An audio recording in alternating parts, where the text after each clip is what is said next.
Our next film from 1946 is The Best Years of Our Lives, and this is really the definition of a film about men returning from war. I don't think we certainly hadn't done it as well before, and I don't think we've done it as well in the 66 years since. Yeah, Best Years of Our Lives is seminal in so many ways. You know, it shows the effect of war, returning home from war, on the families, on the veterans themselves, whether one might have a psychological adjustment. I think this whole film is about readjustment, right? How do you adjust to not being a soldier? How do you adjust to having your returned soldier home for the family members? How do you adjust to not having your hands? All of those questions that are central to the film, and they get played out in the course of the story that we're being told.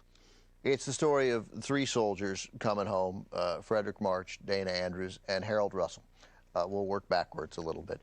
Harold Russell, the most intriguing bit of casting because he wasn't an actor. He was an actor. He was discovered, almost like Lana Turner in the soda fountain there at a rehab hospital in a training film for rehabilitation, vocational rehabilitation for returning soldiers.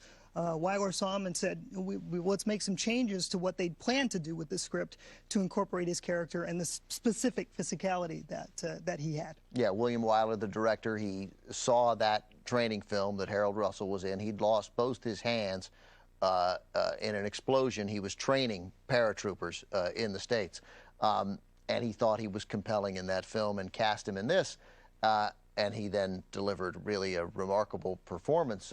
Wyler took him out of acting classes because that's exactly the thing he didn't want. He thought his performances were authentic, and he didn't want him to seem like a trained actor. That's right. There was a naturalism that he brought to the role, and I think an unassuming quality where I think also because of the prosthetics that he had, you know, you didn't want it to be too polished. You didn't want it to be very put on. It needed to be unassuming, and I think that suited the character in the role.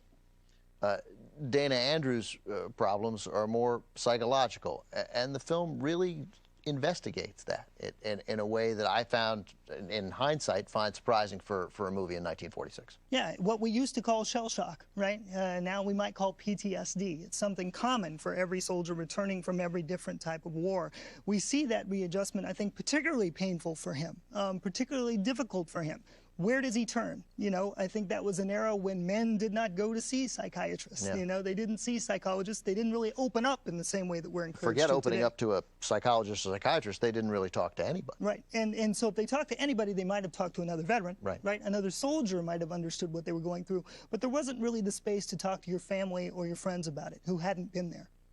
We also see in Frederick March, he, I guess, is the best adjusted of the three.